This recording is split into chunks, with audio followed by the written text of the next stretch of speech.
So what if music could help heal a divided world? So in this episode of My Perfect Failure, Gary and Cathy Scarpello take us through the emotional journey behind their brilliant song, Can You Feel It? In this episode, you'll learn how this powerful song was born out of personal challenges, how music can shift your mindset, and why unity is more important today than ever. Plus, stick around to hear the full version of their inspiring song, Can You Feel It, at the end of this episode. Who knows what Jay-Z, J.K. Rowling, Bill Gates and Oprah Winfrey all have in common? Okay, I will tell you then. They have all overcome failure in one shape or form to go on to gain success in their respective careers. Welcome to My Perfect Failure. Join us as we delve into the world of our perfect failures. We will interview, explore, and discuss how our perfect failures can lead us to success. Join us and tune in.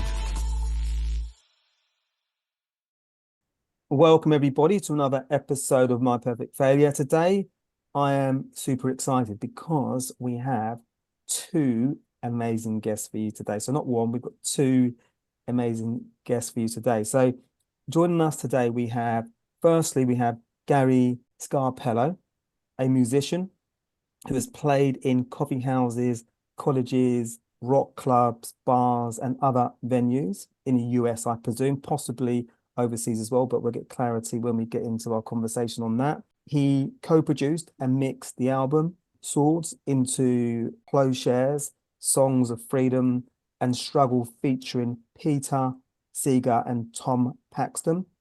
He was also the recording engineer at Alpha Studios, working sessions as assistant engineer with Stevie Wonder, Harold Melvin and the Blue Notes, and Al Martino. And also we're delighted to be joined by his wife, Cathy, who works in healing. She has been a massage therapist and Reiki master teacher for 32 years. Cathy reveals music has always been her saving grace. Music has carried her through troubled times and also instrumental in celebrating the good times also. So today we'll be discussing their inspirational single, Can You Feel It? So a very warm welcome to My Perfect Failure, Gary and Cathy Scarpello. How are you both?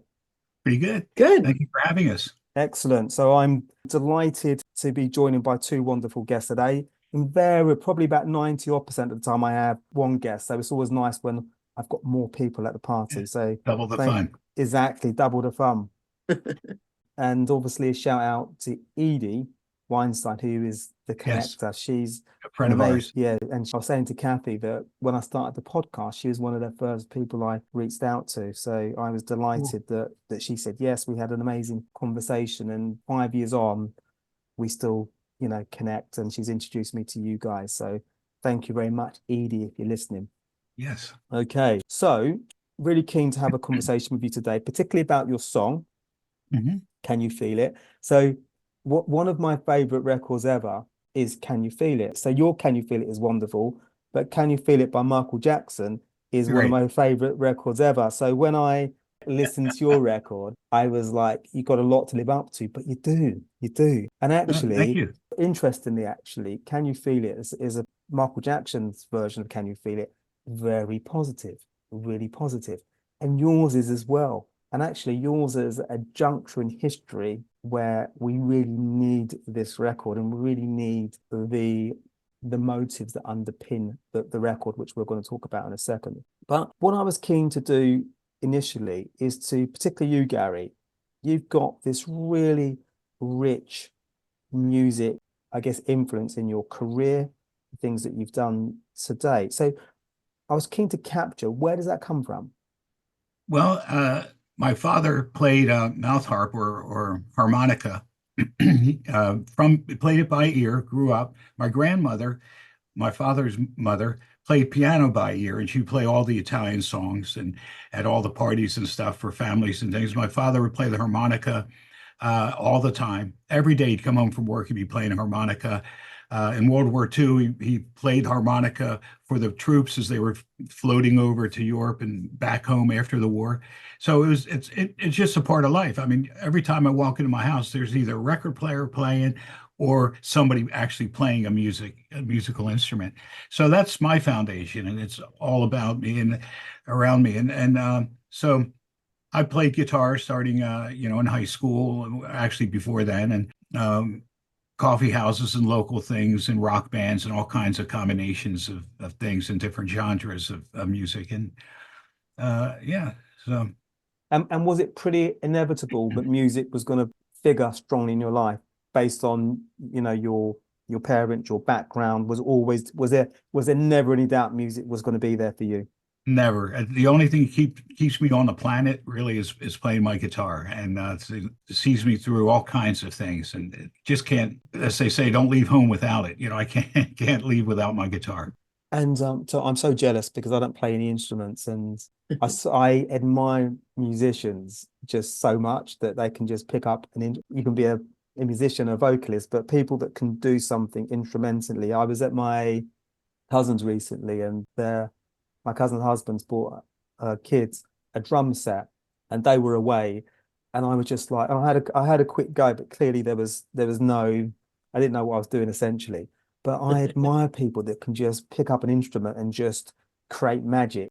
That's such a gift.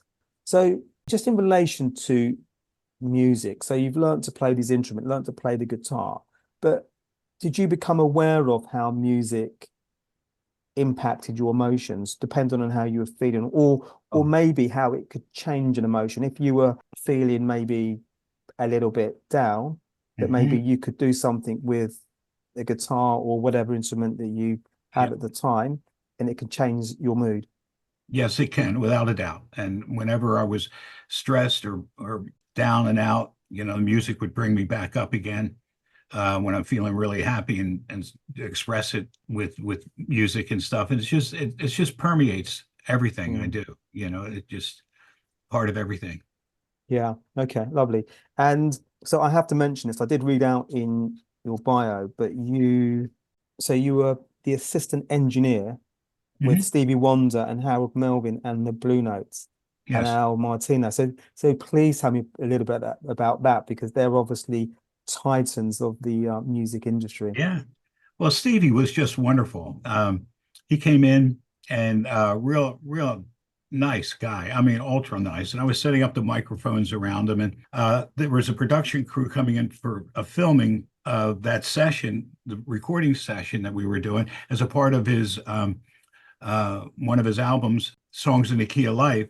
That's an amazing album. Wow. Yeah, great. Yeah. And so he was doing two things at once, and they came in and they were missing their assistant video cameraman. And I used to work for that company a year or two before I worked at Alpha Studios to do a recording. So they asked me, can you sit in and also do help out and assist in the camera work for the video part of it? I said, sure. So I'm bouncing back and forth, setting up microphones and working on the camera to do that special.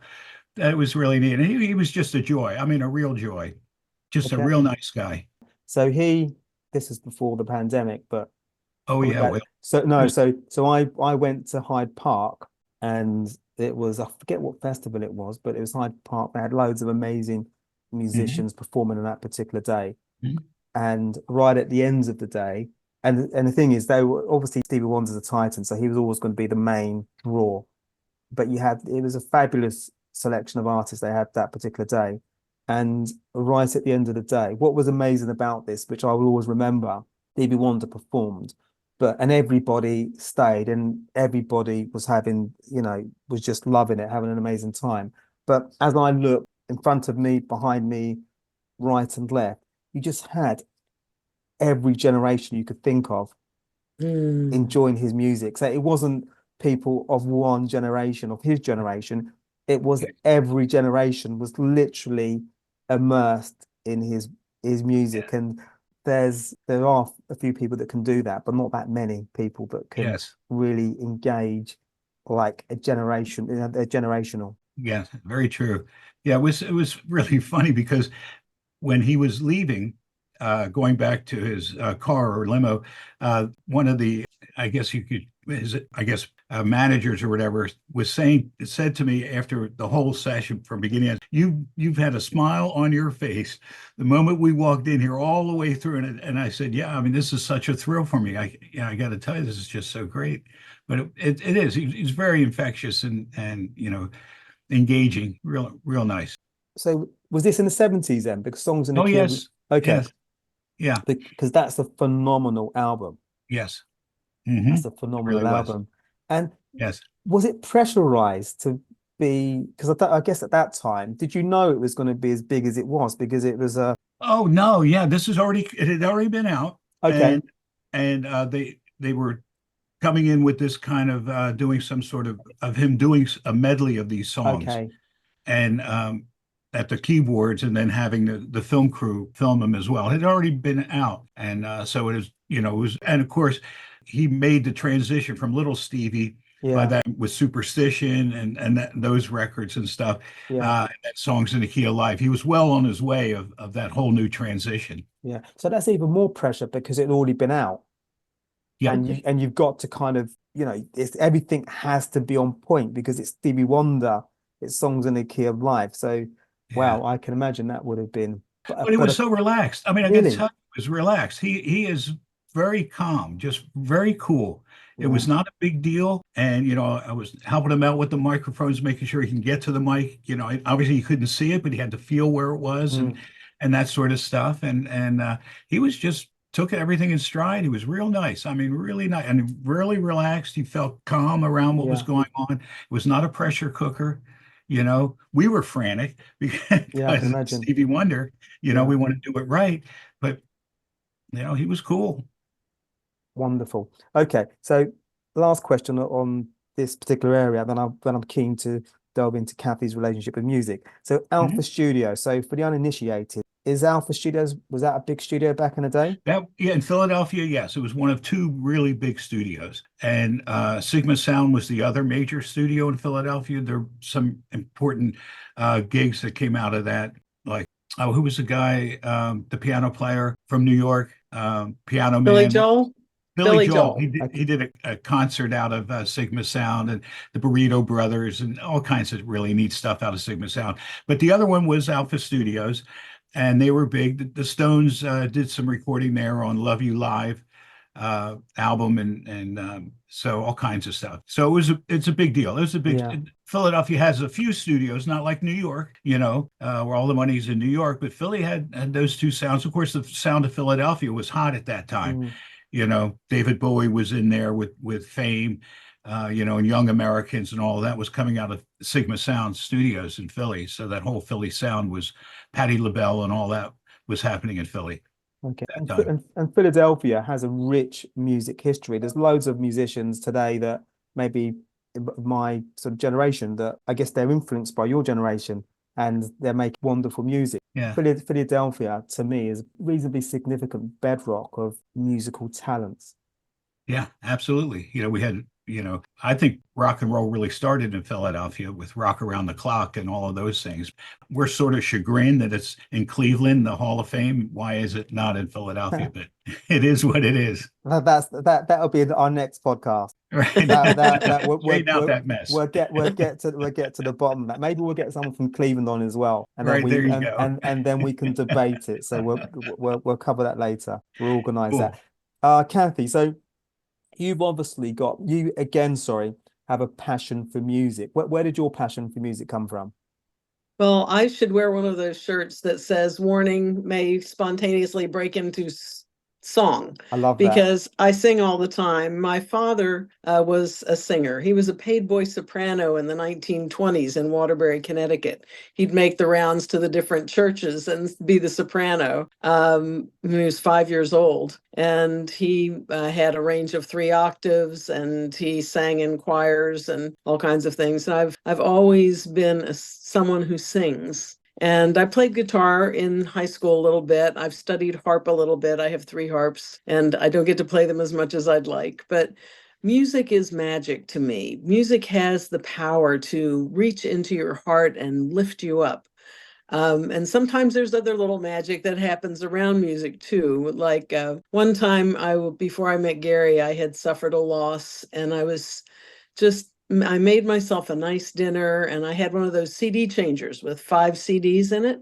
And I just hit it and let it run at random shuffle. And just as I was sitting down to eat, the sun was setting out my window and I was so sad. And the CD changer changed and on came my favorite song of all by a group called Night Noise that just always felt like water on the desert to me, just touched my soul. And I just sat there and watched the sunset and listened to this song. And I felt so loved and so held and so quenched. And when the song was over, I thought, I want to hear that again. And I went over to the CD changer and I opened the tray so I could see what CD that was and put it back on. And that CD was not even in my player. What happened? How did it appear there? Magic. I mean, music is magic. It's very easy to, how many times have you gotten, say, into your car and you turn the radio on and just the song you want to hear is there? Yeah. Or how many times have you heard a song that shifts your perspective on something or makes you say, wait a minute, yes, it's very powerful. Music gets to us, I think, at a cellular level. And it's very powerful and it's easily influenced by good influences, as far as I can tell. So yeah, music is a gift, the way that it can impact our moods and it can take us to places that we want to go to, or just can calm us. It's almost like a sedative. It's a shot in the arm when we need it, based on what mood we need. Music can really perform wonderful feats. So definitely want to get into now, Can You Feel It, and really the origins of why you guys decided to put Can You Feel It together. Well, actually, I started out as a different song. It was called Mighty River, Going Down the Mighty River. I was just recovering from radiation therapy for throat cancer and just worn out and devastated from the radiation. And so I got the melody, it just happened, but did it on from that perspective, losing everything in this mighty river, just tearing me apart, destroying my family, my wife and daughter. They were all washed down the river.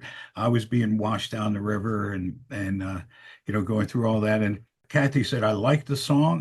The melody is really strong, great song, but can we change the lyrics to be something more that you would get more passion into it instead of being, pretty down and out with the meaning of that song. So then I turned it into January 6th, my reaction to the insurrection that occurred and how it's a bit of in all of us, sometimes we get so disillusioned and we just sort of want to tear things apart.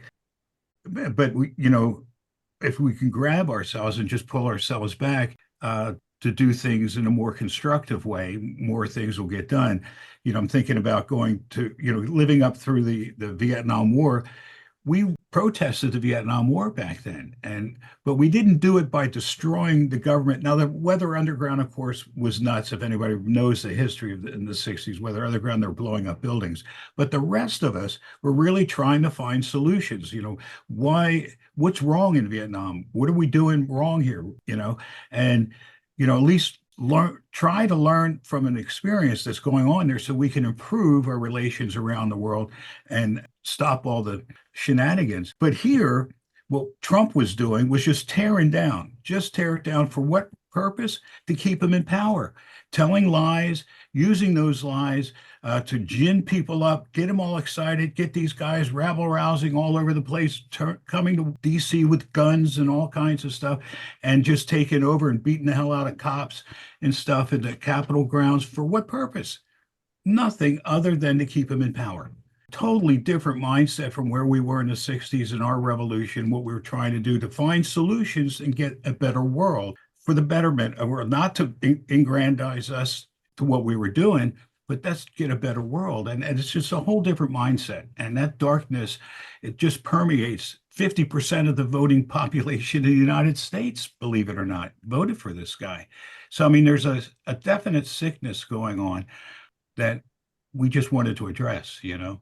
Obviously, I'm based in the UK, but the world saw what happened January the 6th. And it is a confusing situation today globally, where I think there is a malaise in terms of thought and in terms of maybe people not challenging situations. And I guess there's so much that we can go into here. It's like the social media and the way that people are being targeted and the way that people don't realize that, you know, there's potential manipulation going on in terms of the way people are targeted, and maybe that lack of, maybe there's too much apathy in terms of us not challenging things. There's no self-diagnosis of what's really going on. How is it going to impact not just me, but impact my fellow citizens, my family, my friends, my work colleagues? There's a lack of that it appears to go, not just in the States and the UK as well. We've got our own challenges as well. And I think there's challenges globally, most definitely. So Can You Feel It, the title. Tell me about Can You Feel It, the title. Why did you go for Can You Feel It, the title? Well, because can you feel that there's something going on, you know, that this malaise that is happening, you know, this darkness, you know, can you feel it? Mm.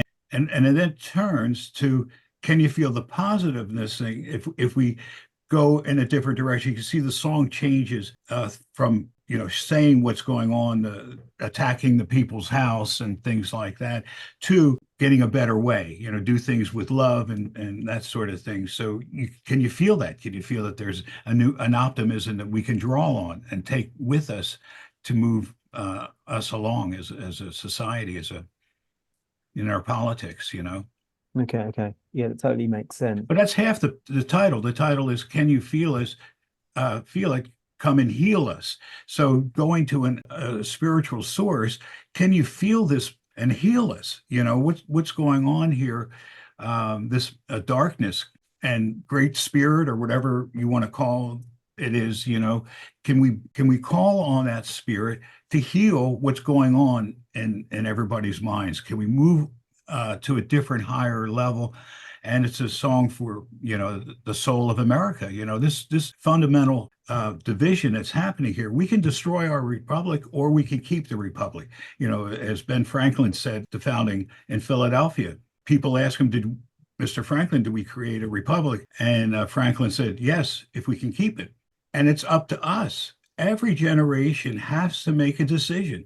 How are we going to run this country? Are we going to do it for the power of one man, like Trump? Or are we going to do it for the good of the country as a whole? And that's our decision. We can either be a democracy, a republic, or we can be totalitarian. It's up to us. It's up to us as voters. We have to decide the direction of the country. Yeah. No, totally makes sense. And it almost feels to me that this is part of the conversation in helping people wake up, become aware, and also, I guess, give people a different way, that there doesn't have to be division. We can live together for a common goal, which the common goal is that there's always going to be challenges in life, but if we have a common goal that supports everybody, then there doesn't have to be this constant division that you get to the point when division happens, you don't even know where it started. What are we arguing about? What do we want? Do we want good schools? Yeah, we want good schools. Do we want good domestic policy? Do we want good healthcare? Do we want a thriving economy? Yeah, so everybody ticks those boxes. So what are we arguing about? Why is there this division? So is the song an attempt, almost, not an attempt actually, I think you're achieving this, but an opportunity for people to kind of wake up and be more conscious? Yeah, I think so. You know, I mean, we got to challenge what's going on. And if you know, we as a country, do we have at least the shared goal of keeping a country going for the good of the people? I mean, there were divisions at the founding fathers in 1776 of and going to the Constitutional Convention, that we all realized a central government was needed, a better government than the Articles of Confederation, but there were a couple of ways to go about doing it. Everybody had their say, but in the common end, and they made compromises to come, here is the solution that seems to work the best and build on. And we can have some differences about what we're doing about it, but the ultimate goal is to create a viable working government. Yeah. And so if we have that, well, then, okay, we can have differences. And there were differences between the farmers of Virginia and the financiers in New York. They were there, same differences we have today. And but in the final analysis, everybody gave a little, everybody won a little. You know, you don't get 100% your way, and you get an answer that works for everybody. Yeah, that's a very interesting point as well, because there seems to be, and this again, this isn't just particular to America, but if if you're on a different party, it has to be this way or that way. There can be no collaboration. We have to be seen to win, which Yes. means that if you have to be seen to be the winner, then these guys are your enemy, and there can't be any, and there's zero compromise. And clearly that doesn't help anybody. And I think that is something that is almost like a disease globally. Certainly in the States, I see that all the time. Polarization has gotten extreme. And every time we get an example of that polarization, to me, that's like your idea, the perfect failure. Like January 6th was the perfect failure, really showed a face of part of America that has forgotten that the peaceful transfer of power is the hallmark of our society, that we need to do things, we settle our differences at the table, you know, not with guns and knives and tear gas. You know, we settle our differences at the table, and that our two sides of our government, you know, our two parties of our government need to become more cooperative. And that's why it's been getting worse and worse, is because Trump has been, and the people behind him have been pushing things to become more polarized. If you're not with us, you're against us, you know, things like that. So I'm hoping that after this next election, that we'll see more compromise, more collaboration going on. Yeah, no, 100%. And you would hope that common sense should have prevailed from January the 6th, in that all the people that suffered, people that lost their lives, and all the things that happened, that you would think that there would be a common bond between human beings, not parties, human beings, that it doesn't matter what party you're in, that never Yes. happens again, that there's no bloodshed, that innocent people do not lose their lives, that everything that we saw on TV, because before we had TV, we would just hear about things as news would travel, we'd get it in our newspapers, but today we see everything in real time as it's happening. So the wool can't be pulled over our eyes. We can see it in our own eyes in real time. So I would hope, and obviously I'm not based in the US, so I don't know what is actually happening in the US. I've got an idea, but you don't know really what's happening unless you're there. But I would hope that the Democrats and the Republicans, I'm not sure if this is actually happening, but they're working together behind the scenes to ensure that we never ever see January the 6th again. And people that lost their lives, or indeed families and loved ones of those people that suffered, that they're thinking about these people to ensure that there is a fair, I'm probably being really idealistic here, but there's a fair election and the best party wins. We'll all have an idea of who that party should be. I do, but we hope that we hope that scenario happens. I don't know what your guys' thoughts are on that. Well, you know, that's already going on. There are a lot of Republicans who are voting Democrat this year because they don't like what Trump did to the Republican Party, and they don't like where he's going, his lies and just quest for power at all costs. They get it. They realize it has nothing to do whatsoever in the foundation of our country, and it's not the principles of the founding fathers at all of what he's doing. And these Republicans are, you know, coming out and saying we're voting for Kamala Harris, and which is unheard of in this super polarized times. And that's already happening. I don't know how much of that is going to sway the diehards, and how if there are 30% still diehards for Trump, Democrats will win. But if there's 40% that stay there and don't budge, well, it's going to be we won't know till the end, So, but it is a point of a flex point as to where the government is going to go, where the country is going to go, and it really does get down to every individual voter and what they decide.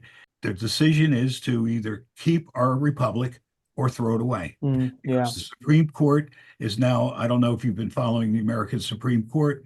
We have 9 justices, 6 of which, and 3 of those 6, super conservative, were appointed by Donald Trump, have really tipped the scales of justice in America and created a situation where they just ruled on the 1st of July that Trump has full immunity for everything he does and did in the White House. So that means the laws that he broke while being president and any time after that, he's free. He's okay. The Supreme Court gave him total immunity, believe it or not. I mean, I could see Washington just rolling in his grave because his farewell speech after his second presidency, second term of president, was that I'm going to give you an oath and before you, and if you find that I've broken the law, I will get the uprating of everybody around here, and saying, in a sense, I'm not above the law. If I break the law, I have to be held accountable. That's Washington's last words as president of the United States. And look at that between what Washington set forward and what you got with Trump and his outlook on government and his countenance. It's just black and white, really. It's just incredibly different. And some of these Republicans get it on that level. This is not what the founding fathers had in mind, not anywhere near. So they get it. Those who are serious about politics, serious about government and making government work. No, there are harsh differences between the Democrats and Republicans, but fundamentally above all of that is the government has to work. And everybody gets it. People that are serious about running government and making it work are there. They're all there. Yeah. And I guess the hope is that there are enough of them there Yes. to make a difference. So when push comes to shove, not just we want to get the right decision, but we just want everything to be done fairly and within whatever the law dictates. You don't want any compromises in that regard. And I guess there's dangerous precedents that have happened just in terms of the legal stuff with, I don't know if exoneration is the right word, but essentially you can't be prosecuted or things are delayed or you can't be held accountable for things that happened previously. So those are, I guess, difficult. It's a difficult pill to swallow when that happens. And I guess for future presidents that have that seat, will they want to have a similar situation where if they do anything that is deemed to be wrong, that they get similar treatment? So it's a dangerous precedents, but I guess we're sitting here. So just in terms of Can You Feel It and the themes behind that, do you think that music can impact society and actually get people to pause, reflect, and think? I hope so. I think that, in my life it does, and I think a lot of folks do. Music does have an impact. I guess it's a matter of how many people get to hear it and what their reaction is. Yeah, no, I think it does. I think it does. I think music definitely. I think when people are certainly people are looking for it, and I think in America, I don't live in America, but we'll never touch everybody because we can't, regardless of who we are. But I think it's almost like that pincer movement. We connect with one person, they connect with another, and slowly but surely the seeds are sown, and we start doing positive things. And what we do need are positive things. We need positive songs. We need those positive seeds to be sowed. So have you guys been performing? I know that we've got a video that we will be sharing, so everybody can actually subscribe to your channel, listen to the song, and actually, I guess equally, more importantly, share it. But have you been performing the song live? No, we haven't performed it live. I have a solo act to do it and ready to do it and hit the coffee house circuit in the Philadelphia area probably soon. But so hopefully as time develops, you'll get an opportunity to perform it and people can come. And if there are coffee houses where they can come and see you perform in the Philadelphia area, then obviously that would be wonderful. But I think most importantly, we want people to actually listen to the record, enjoy the record, think about it as well. I think it's a wonderful record. I've listened to it a number of times, and it's wonderfully put together, really impactful words, but you just want people to digest it, understand it, and think about this is our country. Particularly, you don't have to be in America, but if you are in America, I just think the messages are really powerful and needed, and then just share it. I don't know whether there's anything you want to add to that, whether you want people to share it, and I guess you want feedback as well. Would that be helpful?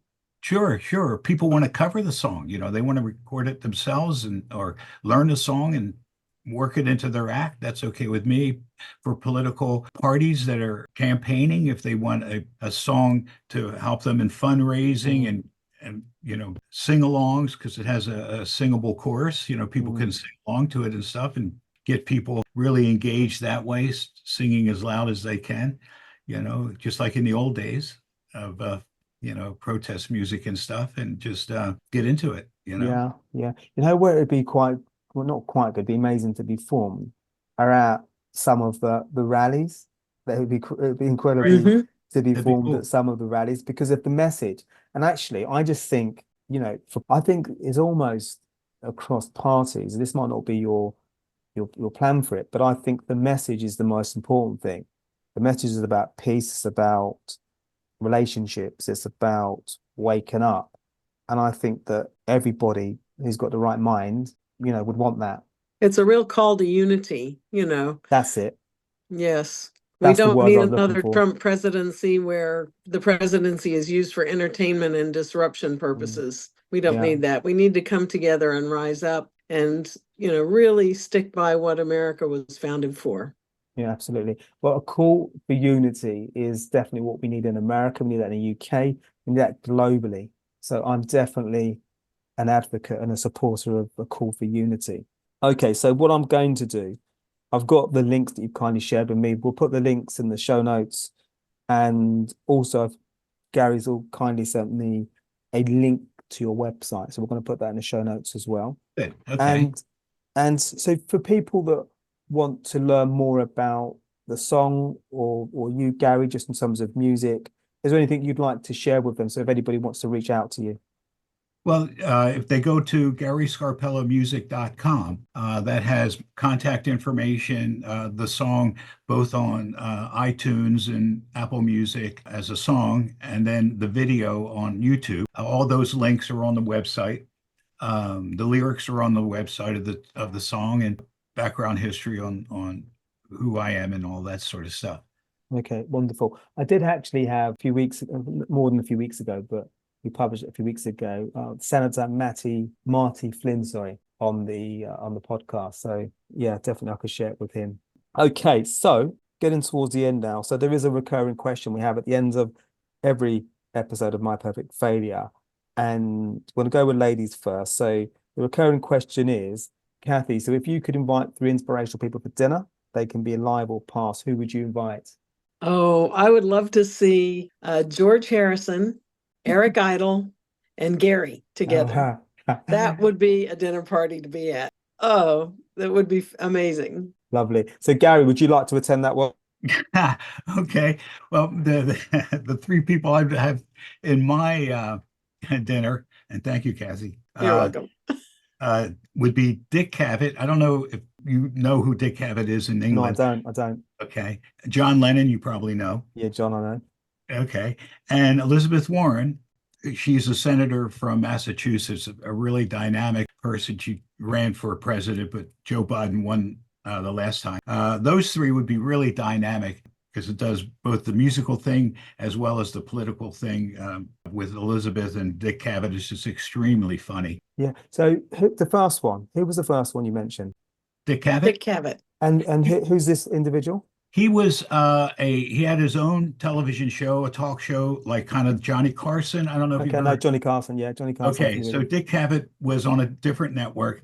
ABC as opposed to NBC. Yeah. He did the same kind of thing, and he was very erudite, very sharp-witted, extremely funny. One of my favorite interviews of all time is Dick Cavett interviewing Muhammad Ali, Oh, and it wow. was side-splitting. It was just fantastically funny, but that's the way he is, So the dynamics between Lennon, who was sharp-witted as well, and Elizabeth Warren, who's sharp-witted, I think it would just be an explosive, dynamic time. That would be amazing. What would be amazing as well is maybe to combine the dinner parties. Yes. Yes. Maybe you could be in neighboring rooms, and then Yes. as you're getting towards the coffees at the end of the evening, you could all combine, and then That'd be maybe great. spend the Yeah. last spend the Right. last couple of hours together. Right. I think George Harrison and John Lennon may know each other. Yeah, exactly. What probably would happen if you had a guitar handy just by the side? I think that you'd be making some music. Right, exactly. I think that would be amazing. And Yeah. actually, as you guys were talking, I was thinking, have you guys thought about just contacting different senators and sending them the Yes. the music? It's been Yes. sent. Okay, you're It's doing that been already. sent. Okay, cool. I'm wishing you guys, I've got my fingers crossed. I'm wishing you guys huge success with the record, and definitely that will go in the show notes. We encourage people to listen to the record, to share the record, and to enjoy it, and maybe get in contact with Gary and Cathy if you've got any comments and you just love it. So yeah, so Gary, Cathy, thank you for your time today. It's been an absolute pleasure. Oh, you're welcome. Yeah, thanks for having us. Thank you. You're Yes, very welcome. pleasure. You're Take very care. welcome. You're very welcome. And thank you, everybody, for tuning in to this episode of My Perfect Failure. We're always keen, as you know, to grow the show. So if you are watching on YouTube, please do hit the subscribe button. It really does help us grow the channel. And your feedback is most welcome. So we're keen to hear about the things you like and equally the things you don't like. So you can find me at Paul at myperfectfailure.com, or you can find me via the feedback page on the website. So take care for now. Bye.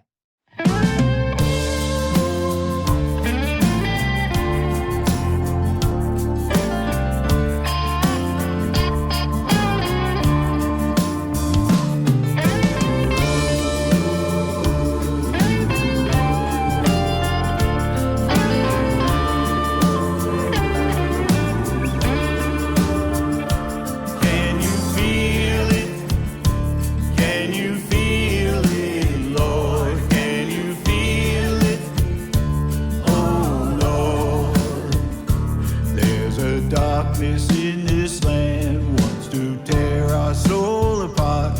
Hold your ground, make a stand. Ooh. They attack the people's house, try to kill the dream that they sold their soul, just like Faust. Ooh. Can you feel it? Can you feel it, Lord? Can you feel it? Oh Lord.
Thanks for listening to My Perfect Failure podcast. Be sure to visit www.myperfectfailure.com to join the conversation. Subscribe to our podcast on iTunes or Google Play. Look out for our next episode.